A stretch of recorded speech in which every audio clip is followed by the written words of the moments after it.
Hey everyone, Anthony Fantano here, internet's busiest music nerd. I hope you're doing well. Let's talk about one of the biggest hot messes in the music industry. That would be Christopher Brown. Dancer, songwriter, R&B singer, and all around not such a good guy.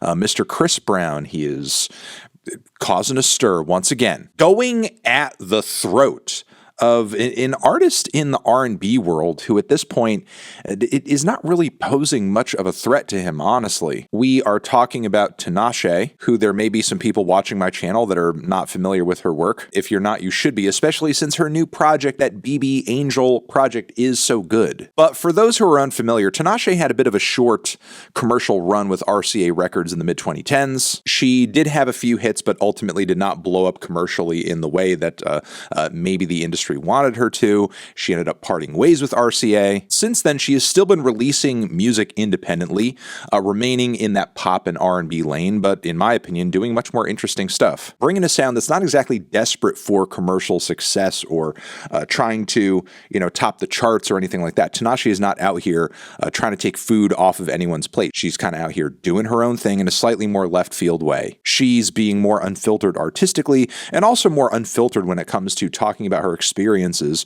working in the industry and working with RCA. And most recently in a podcast interview, she said something that really should not be controversial at all, and at a baseline acknowledged something that everyone who knows the music business understands, that as a young and up-and-coming artist, you may be put in positions where you are working with artists or doing features on certain records or singles that maybe personally you wouldn't have ideally wanted to do those features, you wouldn't have wanted to do those crossovers, but you end up doing them because you're pressured into them and you're thinking about your career, you're thinking about the success of the song. So you end up going through with the collaboration for that potential crossover smash hit. This is something that happens in the music industry every day, all the time. Tinashe is far from the first artist to be like, that collab I did 10 years ago with so-and-so, if I had total creative control at that time, maybe I wouldn't have done it. Which, again, cold, hard fact about the music industry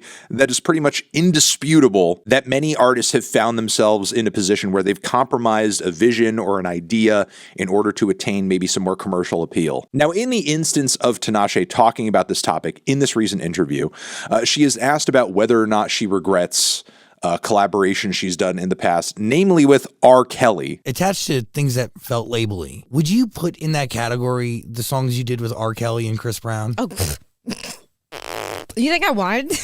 Given everything that has happened with R. Kelly since that collaboration with Tinashe, why would you not regret that? I mean, obviously an old collab with R. Kelly is not anything that should be held against anybody. But yeah, again, given everything that has come out, who in their right mind wouldn't go back if they had the chance and say, hey, you know what, maybe don't do this. Now, in being asked this question, the interviewer also brought Chris Brown's name up. However, in response to this question, Tinashe did not center or focus on Chris Brown all that much. She mostly seemed like she just regretted the R. Kelly crossover. I block out that R. Kelly song from my mind. I forget that even exists. That is so embarrassing. That is so unreal that I even have a song with R. Kelly. That's so embarrassing. When she did later get into the topic of Chris, it seems like a lot of her qualms with collaborating with him had more to do with her just personally feeling, which is fine, that stylistically he just didn't fit onto the song he was being recommended for an appearance on. At least in her head, it was a pop track.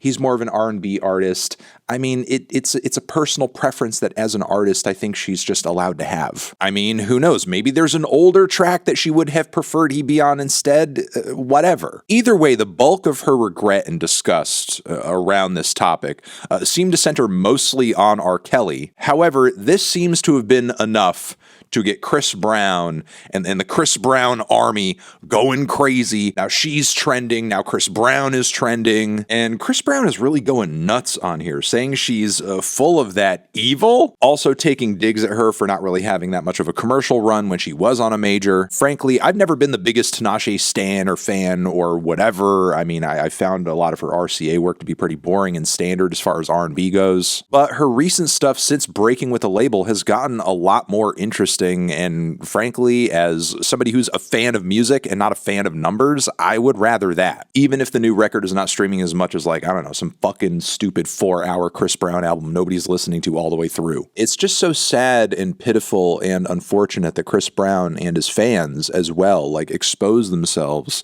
as being so desperate and insecure and really lacking something better to do and focus on. Because again, Tinashe wasn't even firing shots at Chris Brown overtly, which is what makes this next part of the video really funny. Somehow in this whole situation, Chris Brown is not the most embarrassing figure. I mean, he was until Joyner Lucas entered the fold to vlog in a car whose interior looks like a fucking laser tag arena and tell us he's not going to tolerate any Chris Brown slander. He's taking shots. Any bullet that's flying at Chris Brown, I'm taking it. I'm jumping in front of all the Chris Brown bullets. There will be no fucking Chris Brown slander tolerated. I'm talking about you weirdo fucking celebrity weirdos that go on these podcasts and start popping shit at my nigga for absolutely no fucking reason. Chris Brown got real niggas that love him, respect him. He got family. He got an army behind him. I'm one of the niggas that love and respect him. I'm standing in front of the fucking bullet. I'm taking every shot because this nigga's not gonna he's not gonna give you niggas what you want. So embarrassing. It's so corny. Like, even Chris is probably looking at this and just being like, man, just tone it down. Like, no, it's not that serious. It's not just that Joyner Lucas, for whatever reason, will not stand for any Chris Brown slander.